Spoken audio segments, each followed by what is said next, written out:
I realized that what had worked before might not be the best approach, right? For the dynamic landscape of a tech-driven company growing really kind of exponentially overnight. So I got on this journey of unlearning, right? I had to let go of some of these deeply ingrained beliefs, methodologies, and instead I started learning about product-led approaches because that's exactly what we were doing at Fullscript.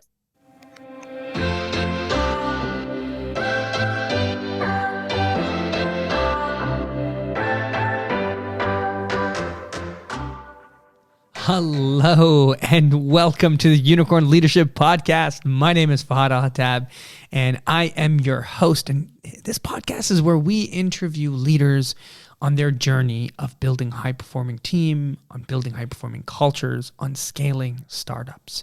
And our goal is to bring you the insights, the tools, the stories to help you not make the same mistakes that they have or learn through those trials and tribulations that you're currently also going through.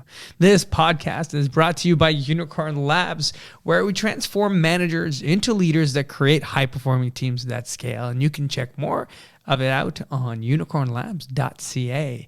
And in episode 20, Eva Manole shares her use of a product-led approach for developing new strategies for learning and development at Fullscript with over 800 employees. And we love learning and development. I mean, it's the core of what Unicorn Labs does, and we obsess about leadership development programs, team development programs. And Eva had some really interesting insights about what we create for this bottom-up approach, but this product-led approach. She dives into how traditional methods of learning and development are not always agile or adaptive enough, especially with the rise of AI, remote, hybrid work environments.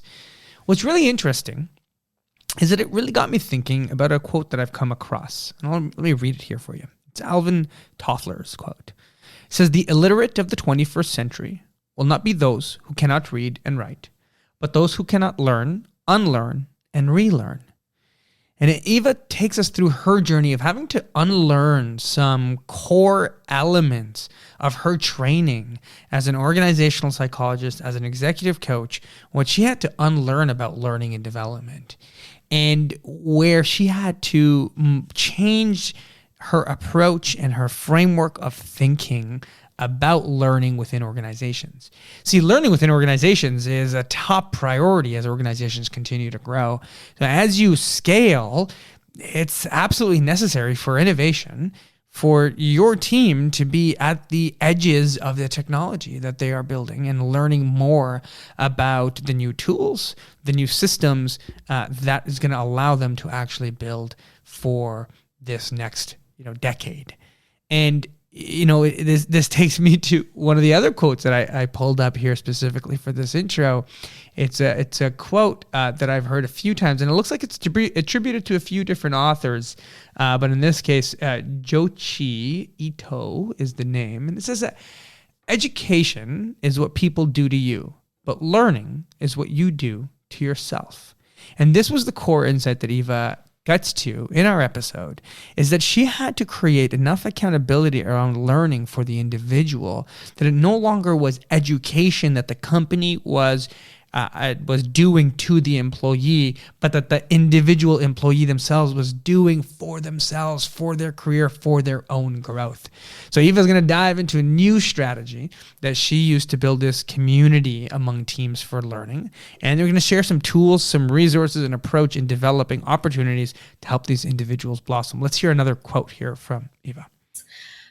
Don't treat employees like consumers of learning. Right? Make it such that they are active participants in their growth journey, and then reward each milestone in that individual's path, just like a well-crafted video game, but for the real world, right? Give that positive reinforcement. I absolutely love that idea of just like a video game that you're creating. One of the philosophy that we hold in our learning process at Unicorn Labs is that emotional engagement precedes logical agreement, which means that I have to emotionally actually want and engage and have fun either through the storytelling or the engagement or play with the idea before I can simply just logically agree to the concepts that are being taught. And so we need to make learning fun. We need to make learning engaging. We need to get people actually playing with the ideas and not just consuming the ideas. And one of the additional pieces here that Eva gets into that I really like and we share in our learning process is that learning happens through co-created models. And what I mean by that is that it's not simply me providing you a model of what makes high-performing teams, but it's actually your team sort of digging into some of that research and creating their own model that is adapted to some of the existing ones. And so you create these co-created models. You actually create your own video game. You create your own learning path. And in creating it, it sticks a little bit deeper and it becomes your own language. And no longer that was language that was given to you, but language that you came to yourself. So without further ado, let's take us to this episode with Eva. If you enjoy it and if you like it, find us on any of our social media, review our podcast, let us know what you like, let us know if you have any additional questions. Let's get started and interview Eva.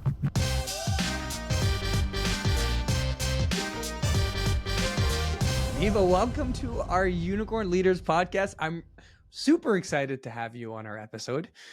We've been trying to record for a little bit of time now. And we had a record. I'm gonna totally tease you because we had a recording, and then you had a birthday party, and It was the day after my birthday, and I had to be real with you. I was like, I want to deliver good content here. I honestly I loved it. I laughed and I totally told my team. I was like, I appreciate how real that was. It wasn't like I can't make it, something came up. It was like, no, I had a great birthday yesterday, and you probably can tell what that means. Eva, we've had a bit of some time together, working together a little bit with the company that you're currently at. You're currently at Fullscript. And I'm really excited for you to share your whole journey in learning and development and sort of the insights, because today's episode is really about this concept that you came up with. So I'm using your words here, but it's using a product-led mindset for learning and development. And I really liked it because we talk a lot about product-led growth, product-led customer service. It's become part of us, especially our product companies and our SaaS companies.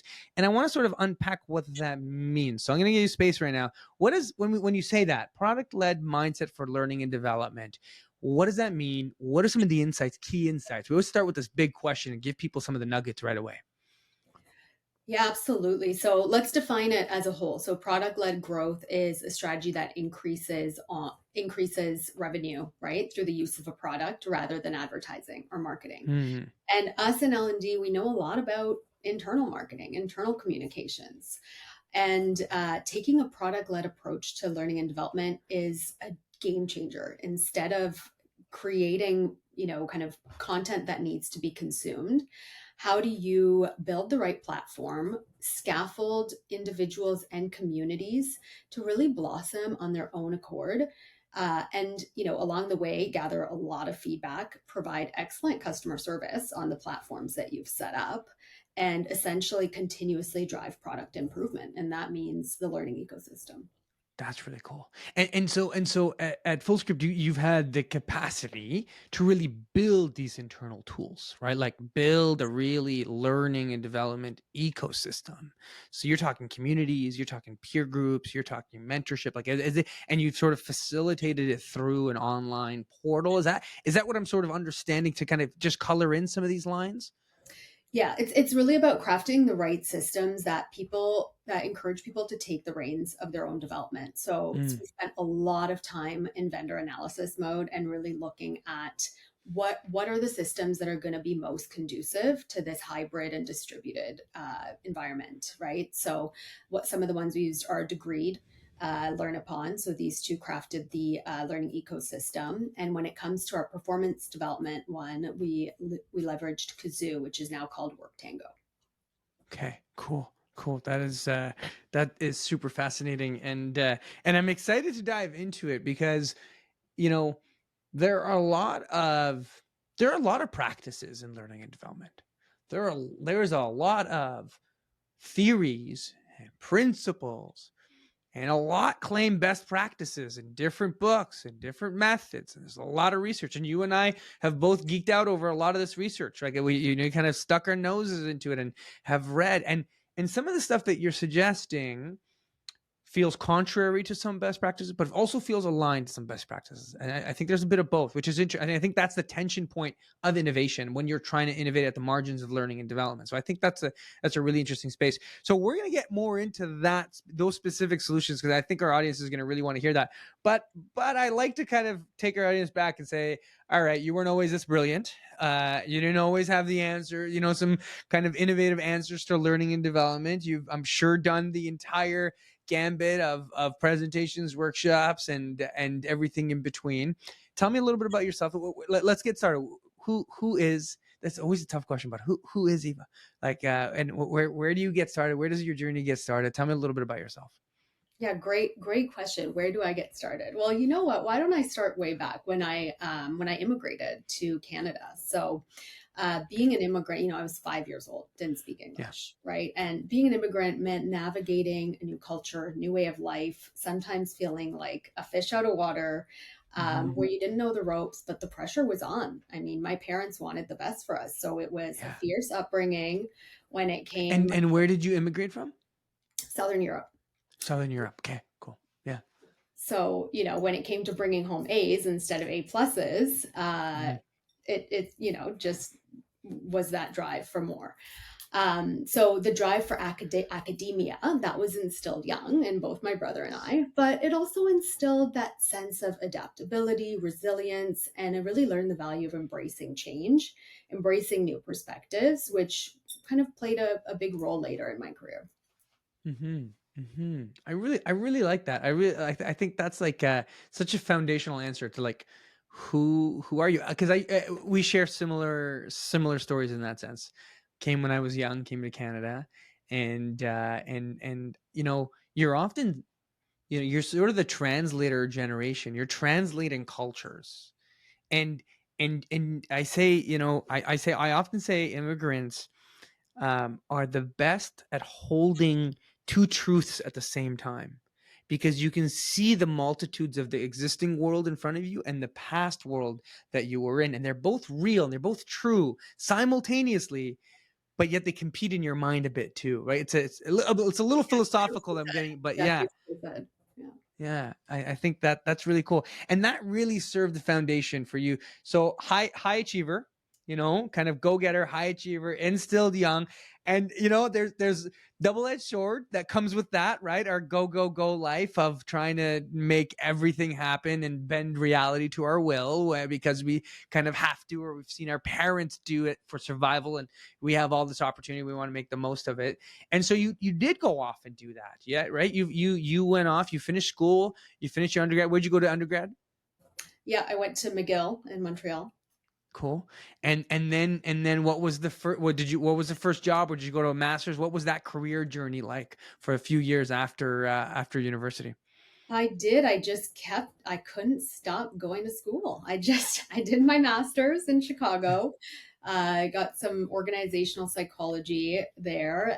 Then I continued on to get my certificate as an executive coach, my MBA. Because of my upbringing, my background is really steeped in academia and traditional models of learning and development. And in a lot of companies, including Fortune 500s, it was Yeah. effective in a lot of ways, but it wasn't always agile or adaptive, especially in this AI, COVID, right? This just exponentially changing landscape we're finding ourselves in. Yeah. So take me through that. What were some of the traditional sort of learning and development programs that you had a chance to go and implement and try out, and some success with them, obviously, but they're evolving. But take me through that evolution. Where did you spend some time doing some of those? What yeah, where was that first act for you? Yeah, so that first act, a lot of it has to do with psychometric data, right? Mm, Survey data, making sure that you're really taking a science perspective to all the yep. programs you're implementing. So, spending a lot of time up front in needs analysis, kind of not necessarily working with MVPs as much or pilots, right? Kind of trying to get it right the first time. And of course, always, continuously improving and understanding how you can make it better. That's part of the traditional approach. So when you say what are the similarities, that's one.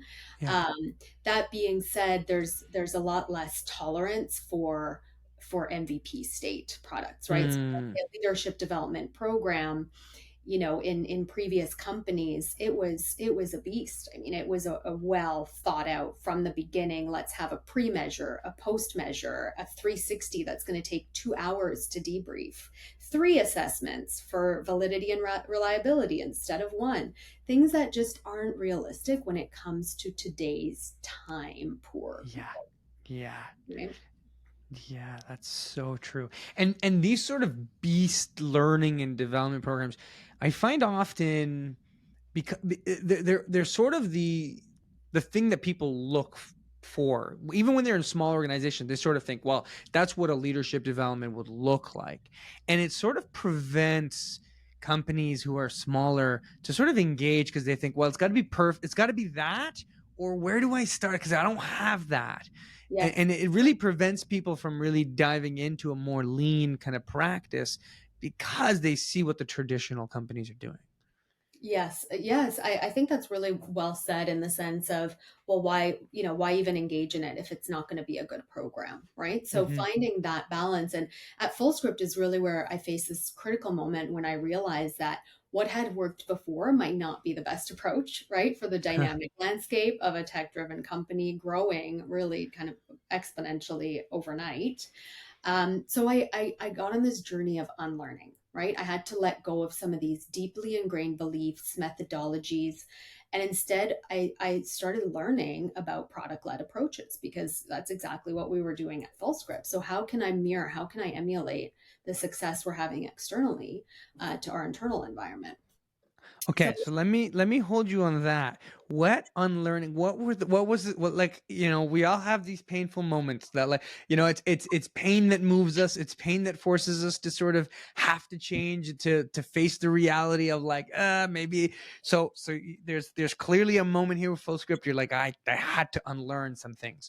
So maybe take us back to that moment. What were some of the insights around that? And then what did you have to unlearn? Maybe let's unpack that. So kind of take me to the moment in Full Script that you sort of maybe realize my traditional systems aren't working in where we need them, and how you came to even realize that. Was it through the traditional evaluations, or was it through conversation, or yeah, so sort of how did you get your hand on the pulse? Because you're quick, you're sharp, you see it, but walk us through it so that our folks that are listening, our CEOs, or our VPs of talent that often listen to these episodes, are also kind of maybe asking themselves the same question.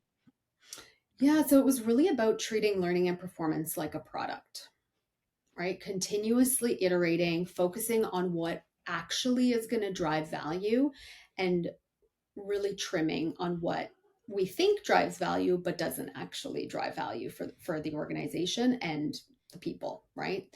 And thinking about it in three, if you think about it as a funnel, you have the needs of the organization, right? What's the return on expectation at the executive level? What do we need from an industry perspective? Then it goes down to the departments and the teams, really understanding what are the individual needs of those levels. But then we're also human, we're people, right? So each individual, regardless of whether they're in product and marketing and sales or in supply chain, is going to have their own individual career that they want to address, right? So making sure that we add that to the mix was important. So there's a needs analysis that's done at an executive level, department level, individual level for their career. And are you pairing that needs analysis with a competency model? Because that's often sort of like the traditional approach. We got to identify our competencies. Some people are starting to challenge some of that too. So where did that fit into sort of your learning process here?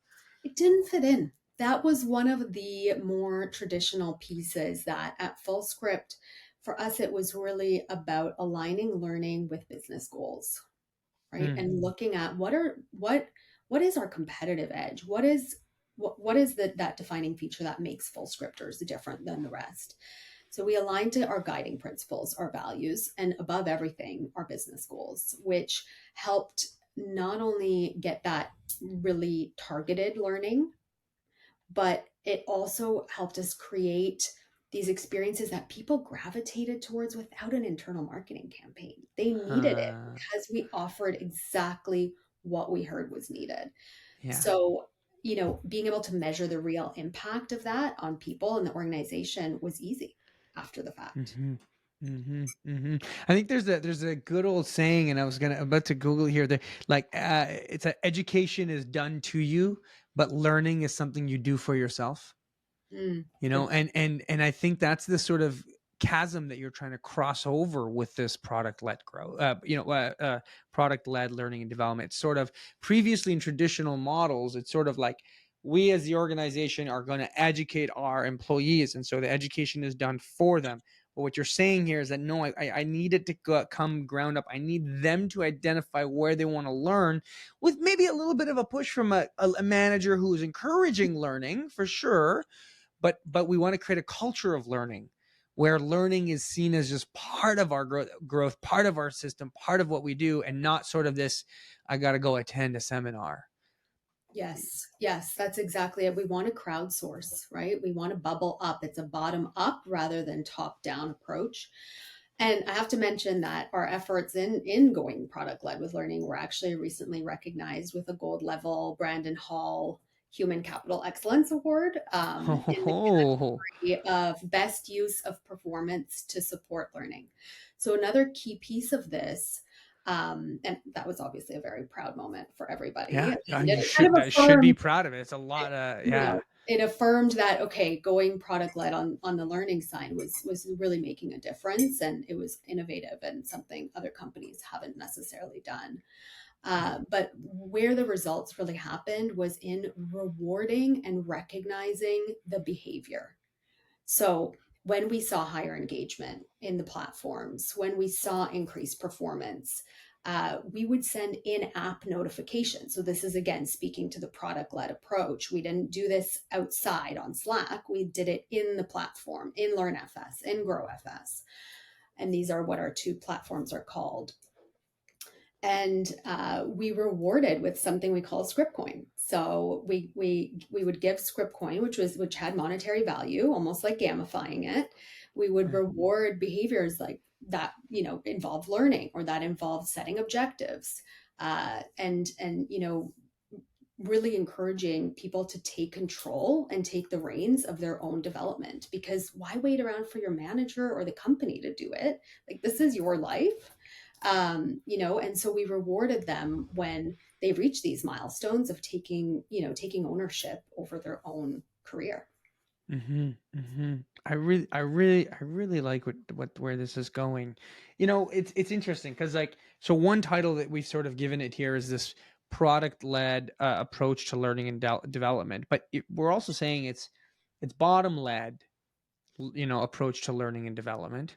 We're also saying it needs to be led from the individual themselves. We want them to identify their challenges and seek the learning. And how do we solve for that? That's the kind of question. So I'm trying to map it out because I'm a bit of a visual person. So we start off with the business goals. Okay. And we're aligning learning with business goals. So to do that, you do a bit of a needs assessment across the departments, the individuals, so on and so forth, and then you attach performance reviews to this too, right? You're also sort of, is that am I correct in saying that? That's sort It of no, wasn't. not really. No, Okay.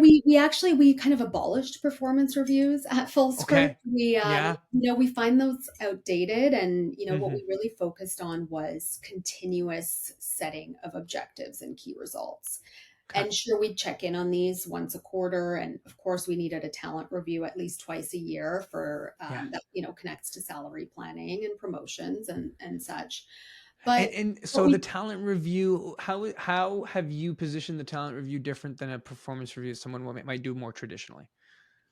So the biggest difference is that it's there's a light link when it comes to promotions and salary increases, but Mm-hmm. really it's about development. So we want people to Yeah. have psychological safety to Yeah. get real with their leaders about Mm-hmm. what's going to bring them to the next level, and it's very Mm-hmm. development focused. Yeah. Yeah. That's gold. That's gold. So you do tie in the talent review with sort of the learning goals. There is a bridge there, or am I making that bridge?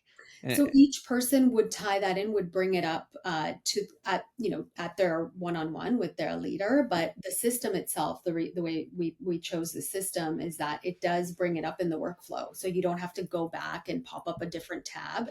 It's right there in your talent review check-in workflow, and it pops up not only all of your objectives, which are connected to learning, but your the things you have been given kudos on by others in the company, what you've been mm, rewarded on, the reasons why you've mm, gotten script coin, right? And in mm, some cases, it is for learning. And mhm. that behavioral cue, but in other cases, it's for being, representing our values, our guiding principles, and that's all pulled up actually in the same workflow. Yeah. Yeah. Now this is huge, right? And this is, I think, really innovative. But also, maybe to throw in a caveat because I think it's super important. Fullscript is how many employees? So 800 right Yeah. now. Right. Like so there's a certain mass that you need to reach to. Still small enough. So not we're not saying huge, you're not thousands and thousands of employees, but there's a certain mass you need to reach to sort of develop that level of intricacy because that requires quite an investment. Now, if we're talking to a smaller startup, often 100 people, right? They're starting to scale and they're starting to feel the pain of leadership development, of team dynamics, of skill gaps, and they're trying to keep that scale. Where do you say they could start? Because you've got a complex system here, and I want to. There's a few more pieces I want to dive into it, but I think it's important because I think a lot of our listeners are in the earlier stages of like 50 employees, 100 employees. Really making that scale. They're not at the 1,000 employees yet, and there is, I think, a difference in the needs, the business needs in that case. So where would be a good place for some of them to start? Yeah, I'm so glad you brought that up because you don't need these you don't need these platforms necessarily. You can emulate that with much more grassroots approaches. The biggest thing to keep in mind is that besides compliance, right, which depends on what industry you're in. Some industries have more regulatory and compliance needs. Don't treat employees like consumers of learning, right? Mm-hmm. Make it such that they are active participants in their growth journey, and then reward each milestone in that individual's path, just like a well-crafted video game, but for the real Yeah, world, right? Give yeah, that positive reinforcement. And in a lot of cases, these smaller companies don't have a team to support them. So no. leveraging external vendors, right, where it's almost Mm-hmm. like your outsourced L&D department is one Mm-hmm. way. But the other Mm-hmm. way is to really get the managers together and aligned around how they're talking to their teams, and Yeah. teaching the managers what it takes to create this team of people who take ownership over their careers and what it means to innovate. They should know what innovation in their role means with AI Mm-hmm. creeping up on everybody's Mm-hmm. role. Mm-hmm. Mm-hmm. Yeah, I think it comes back to it a lot. I feel like a broken record at times when I say it, but I totally agree with you. Really leveraging the manager. Manager is your front line. They are the unit that creates the teamwork and that creates the employee engagement and that creates the space for learning and the culture of learning and empowering them to be able to have those conversations and get excited over it, right? Because I think there's a lot of simple things that they can do. If the team identifies certain things, like their own lunch and learns internal to their team, their own sort of teaching each other tools and having time to just play and creating a sandbox and sort of creating that. I say the culture of learn. As humans, we're actually naturally curious and we want to learn. The learning gives us a sense of progress, which is really ties into the psychology of motivation, but often we don't give ourselves even space to play, and it just feels so go go go that we stop the learning because I just need to execute, right? That Yeah, is I'd some. say beware of any time you think you've reached a ceiling in your, industry or career, because that's a real warning sign that, it's your growth mindset has kind of dissipated. And to your point about building community, right? Even Slack channels are huge for that. So how do Yeah. you label them, create them, and attract people to these Slack channels, right? These are low cost, they're Mm-hmm. low maintenance, and it's building that guild, that learning community where people can start sharing with each other, right? Relevant links. They don't need to share them individually on Messenger. Why don't you share in a channel that is specific to whatever that department or that sub function needs to know about the industry? And how powerful is that, right? Yeah. To share the learning together. Yeah, I totally agree. And do you set up peer to peer learning? Do you set up mentorship like some of the folks who've been there for a while, kind of mentoring some of the new employees? Do you let that be organic, or do you add intentionality behind that? How are you setting that up? So we have two ways we do it. We have, a paired mentorship program where we do spend time up front with us with surveys, understanding what is the mentee after, what's the mentor after, and then we pair them on the back end. Most of the time, they're quite successful, the pairings, based on the questions we've asked. Once in a while, they'll request a switch, or maybe a mentor gets busy. So sometimes we do have a couple backup mentors to replace, but for the most part, we've had resounding success in this, and just really great for culture efforts too, because cross-functional bonds Mm-hmm. get built that way. Mm-hmm. The other way we do mentorship is through showcasing certain experts, if you will, internally. So let's say Yeah. somebody is really good at personal branding because they have tons of followers on LinkedIn or whatever it is, right? We'll have them do teach backs on that particular Yes. topic. So really leveraging our knowledge internally and all the amazing brains to have internal guest speakers essentially, but also people who you can reach out to as a mentor on an as needed basis. Yeah, yeah. I think Laszlo Bock said it in his book that he wrote about people operations in Google. I loved it. He said your best Work teachers rules. are, yeah, work rules. Yeah. So, Love and that he just book. said your best teachers are sitting already in your organization. They're there and they want to teach and they'd love to share their experience, and maybe they're a little nervous and need a little push, but like they have such good wisdom, and so like, can you activate them, and can you get them going, Yeah, right? so So that's the activation, and then the scaffold. Like, how do you position them again, either in the product or just through Slack in a channel where it's ask me anything to this particular person? How do you create the structure for those connections to happen yeah. more organically?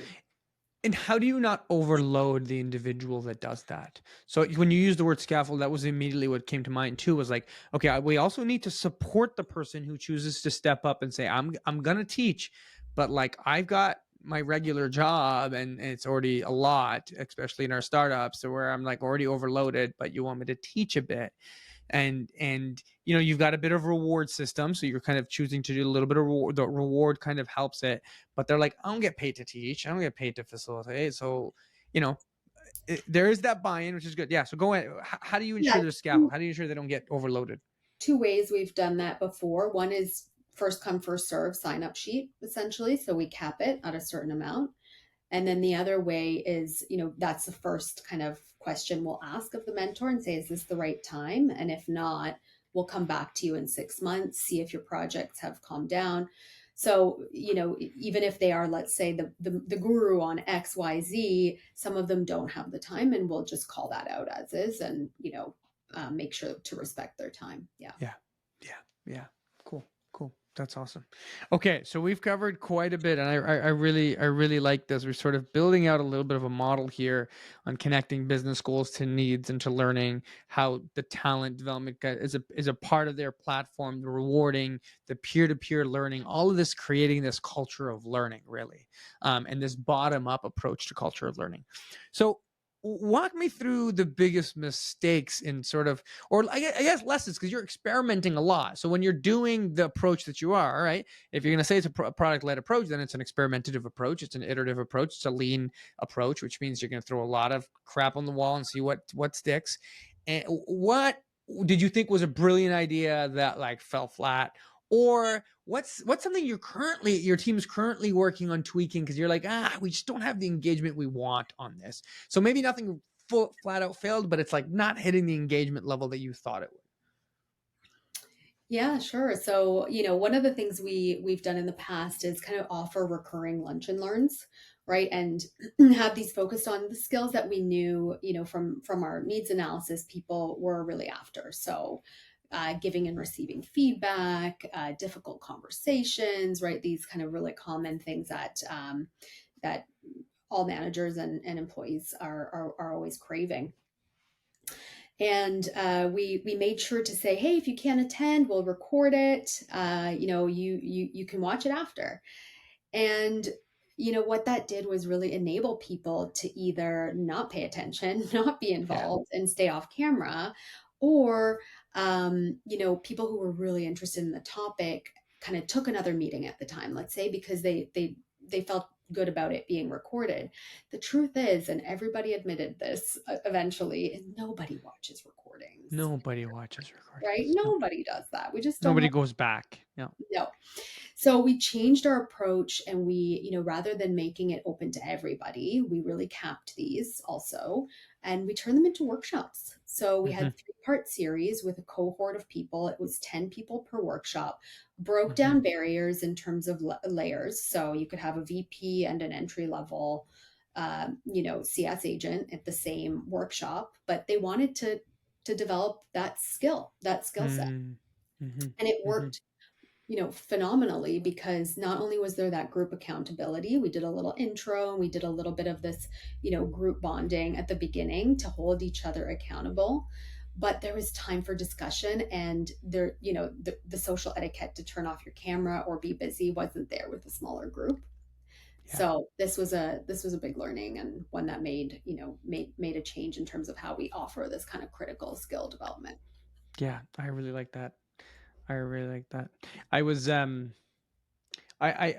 attend a number of different speaker conferences, so I get lucky. Sometimes I get to pick the brains of a few really good authors and speakers. And I was talking to a speaker friend of mine who does high performance in sports, and I was like, everyone always likes to use sort of sports analogies for high performing teams, right? Like, I'm like, it's imperfect because in business we're not playing finite games, and sports are finite games, and there's winner and loser and there's a score. And but sports feels right because everyone knows how it feels to be on a high performing team when you're on a sport. And I was sort of like, why? And he hit me with a really good thing. He says, because everyone on the field, everyone on the court has skin in the game. You're on. If you lose, you lose. If you win, you win. You feel it. There's so much accountability that you can't get away from half-assing. And that's when you're just talking about how you shifted the lunch and learns. We just pumped up the accountability. Yeah. It's selective. You're chosen, and smaller group, so higher accountability. Cameras on, right? And it's not this. I'm going to watch it later. We just increase the skin in the game, which is you will look bad if you don't participate. There's social shame, and like social shame is a driving force of human behavior. And in that moment, you created this engagement. And I think that's so powerful. Like often we talk about empowerment in teams and and it's about giving people skin in the game. It's about making sure that, they lose when they lose and they win when they win. That like your actions have consequences, but your actions also have rewards, and creating that. And the smaller groups, I really like that. Anyways, I'm riffing off on the side here, No, but you're uh, really on point there because it was we shifted that when we shifted our strategy and it came back to getting people to take the reins on their own development, get interested in what it takes for them to grow faster than the company and to thrive as people. Right. yeah. So remove any barriers, right? And for us at that time before we switched our strategy, the barrier was enabling them essentially, right? Mm-hmm. To Mm-hmm. just watch a recording, which, yeah. Yeah. Yeah, yeah, yeah. You increase the skin in the game. You said, no, you're responsible now. The buck stops with you. And by the way, there's rewards and there's consequences. There's expectation. It's out there. There's like a little like there's a a tracker, and it sort of shows what you've done and what you haven't done, which sort of pushes things along, right? That's why the scoreboard on a team works really well, and your stats. And it's kind of like, okay, people are watching what I do and how I perform, and we don't want to get too deep down that route, but it creates this momentum, it creates this It does. performance. It Yeah, does. And it works on the department level too. So with all the data we had from our two our GrowFS and LearnFS, we had dashboards where we could hold each VP accountable because all of a sudden we saw exactly like you said on a scoreboard, we saw all of these metrics and we could compare them between departments, right? So mm-hmm.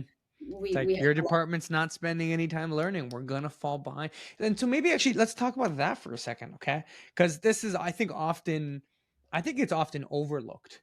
But what's the risk of not doing learning and development and a learning culture in your organization? The risk is really comes back to innovate or die, right? So at this point in time, I mean, beside compliance and true, kind of let's keep the lights on and Yeah. leaders out of jail, when it comes to Yeah, that's that. compliance, There's depending on the a few industry, things. There's it is some HR stuff. There's some right. legal stuff. That yeah. Then it's really about how do you ensure that you're staying on top of skills that are developing every month are different skills, right, depending on the industry. So I would say there's no industry that is an exception to that. So even distribution is innovating at a rapid pace. Hmm. Finance is innovating, right? There's ways to work smarter that we don't often think of as skills, but they are skills to develop, right? Is how do Yeah, you bring more time to your day by leveraging all the tools that you have out there, right? yeah. Especially at the rate in which some of these things are moving, like it's mind boggling. Cool, cool. That's the risk, and I think that's it's interesting because that risk only becomes apparent to founders after a certain level of growth, right? When you're still market product fit, you're still Series A, Series B, you're scaling, perhaps still under 100 employees, maybe even at 150, 200. There's too much technical debt, financial debt, talent debt that you're not really thinking about that sort of like, I need to make sure everyone learns. And it's I think interesting. I Go think a, ahead. I think a reason for that might be because learning has traditionally been an HR function, right? And the minute you Mm, talk about it from an operational perspective or a competitor landscape perspective, which is a big theme of learning also, yeah. it takes Yeah. on a different flavor and it takes on a different clout in the company. Yeah. That's a really good repositioning, right? So learning is an operations, piece. Like it is how we create competitive advantage and how we grow. It's part of our business model. 100%. Interesting. I like that. I like that. So that was one of the mistakes that you learned around the lunch and learns. Any other kind of traps? I guess people go through this to watch out for them to think about any other big mistake that you want to share with us. I'd say, bring it back to community, right? When you think you know what the people, the company, or the departments need to learn, validate that every step of the way, right? And people are busy, so you can't always get an hour of a VP's time to understand the details. But you can get that in other ways through shorter surveys, through external associations that you follow related to that department. So just make sure that you are creating the space for learning to happen and the structure. Aside from that, you don't need to get the content Mhm. perfect, because if you've created the right learning community, they will drive that on their own.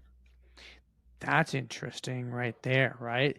Stop worrying about getting the content right. How much time do we spend trying to get the content right?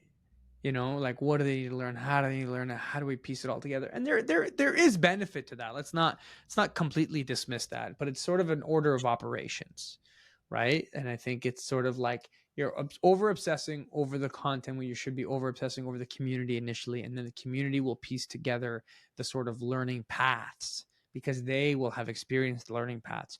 And I think this is key too, because what happens here is it becomes a community-led learning paths versus an expert-led learning path.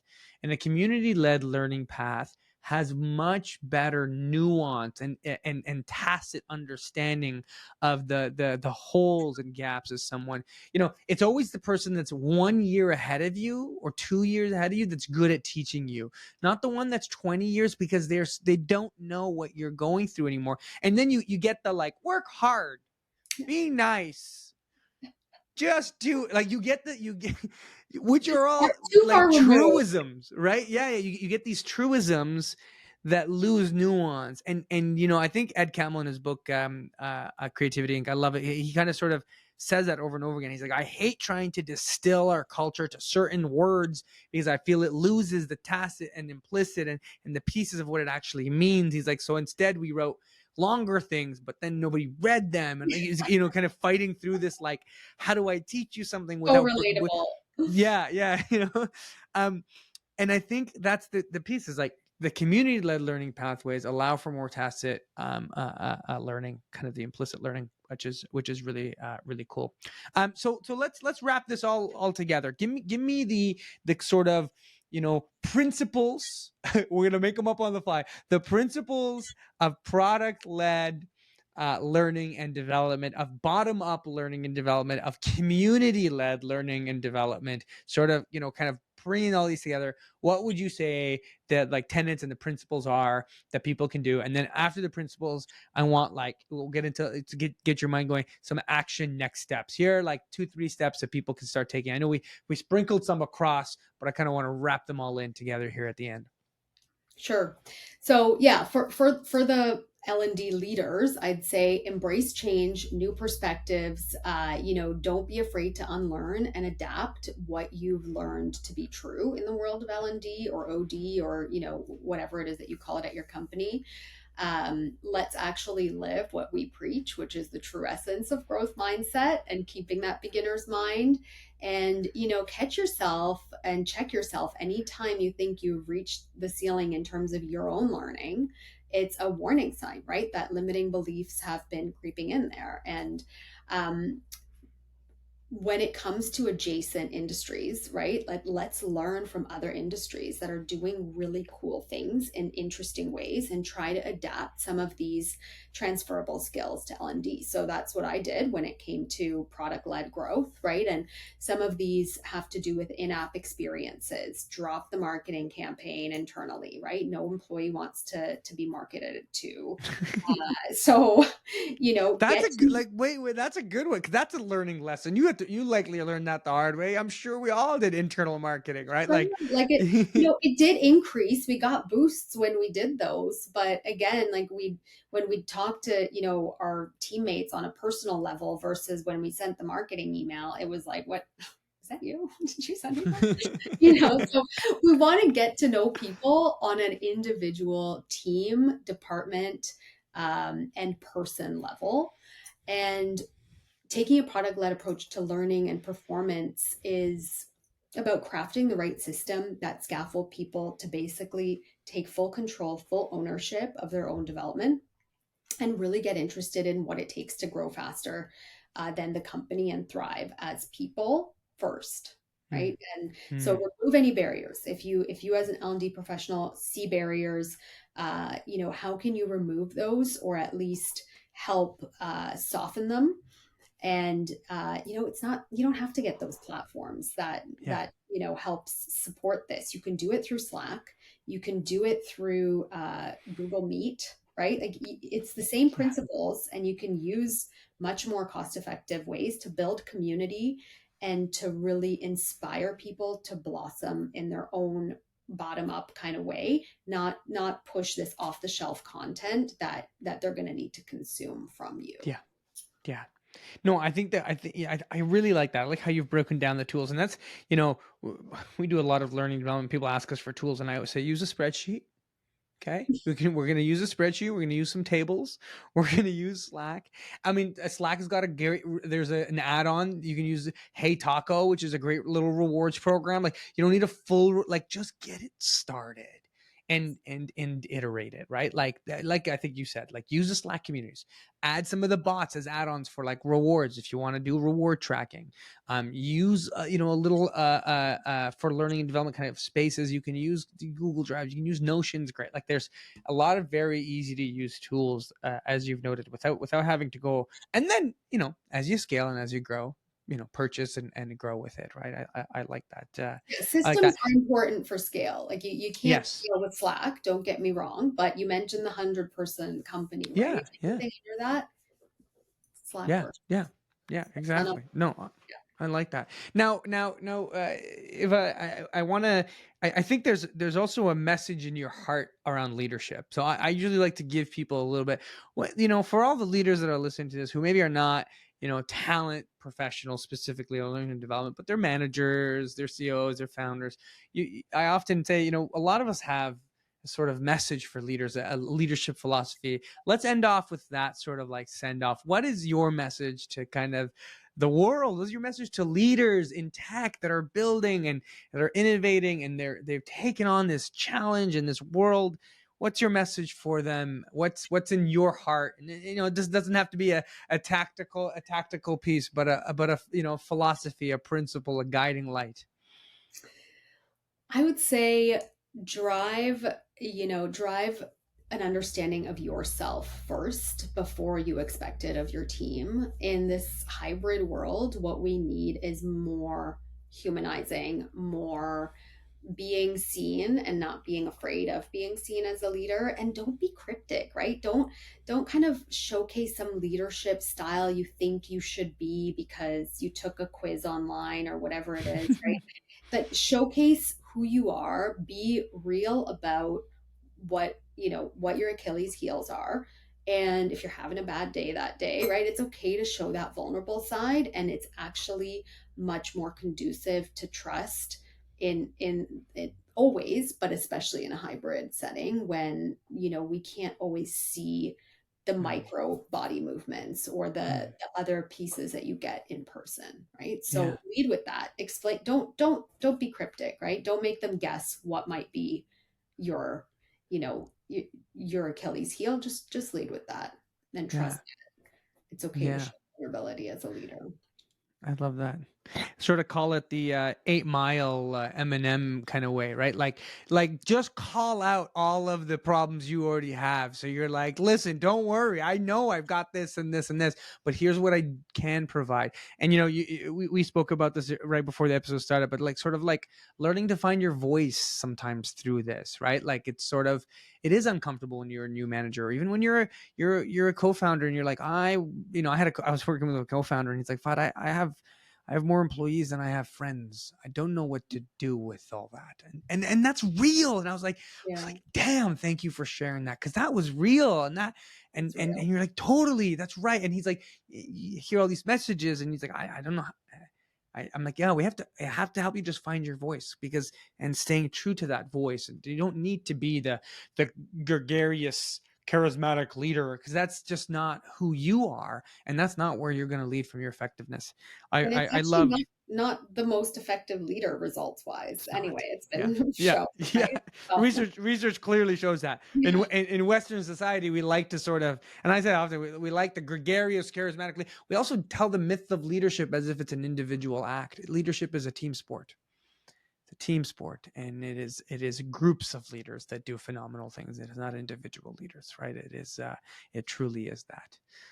On that note, Eva, thank you so much for your wisdom, for the brilliance, for the future of learning and development programs. That's sort of what I'm getting at too. It's like the product led, but also like this is the future of learning and development programs, and you're at the edge of that innovation, and you're sharing it with us freely and openly. And I hope we can do some more work with you to take these nuggets and share it across different organizations because a lot can learn from sort of the practice that and the principles that you've now implemented through your journey at Fullscript and before that, unlearning all of the traditional pieces. Thank you so much. Hey, this has been really fun, and yeah, I'm happy to share from any sort of failings. So Awesome. Fantastic. Thank you, Eva Manole. That was fantastic. That was Eva, folks. the Director of Organizational Development at Fullscript. And she truly has a passion for developing others, for coaching, and has a brilliant approach on looking at leadership development and just training as a whole from a bottom-up approach. It was really cool to interview Eva and kind of bounce ideas back and forth and challenge some pieces. And we got into concepts, like skin in the game and increasing accountability, all of these pieces that really elevated the conversation and gave me some big takeaways and just going through it. But thank each and every one of you for being there as listeners, listening all the way through and taking in the information. Let us know what you learned. Let us know what questions you have, what topics you're interested in. You can always email me at fahad@unicornlabs.ca. But that's it. Thank you so much for tuning in. The episode of Unicorn Leadership Podcast, that was episode 20. You can find the show notes and the transcript at unicornlabs.ca/podcast. And if you like the content, be sure to rate it, to review it, to subscribe, to hit the notifications so that you get the next episode, and tell all of your friends. I'll leave you with this one last question. We talked about a product-led approach and a product-led mindset. We talked about a bottom-up mindset. The idea of increasing accountability on the individual for the actual result. I think this is a really interesting concept, not just in education within companies and learning and development, but education as a whole. Perhaps you have kids at home, perhaps you've got nieces and nephews, perhaps you're going through school. What could we do in our education system to increase the accountability, to make it so that not education is happening to our students, but that learning is happening for themselves, that they are choosing and are empowered in that path as they learn? Are there tweaks we can make in our homes, in our schools, in our everyday businesses? Maybe you are an educator and you have an education business. And how do you do that? This is the question that we're going to ponder at our Unicorn Labs team, but I throw it all to each of you today.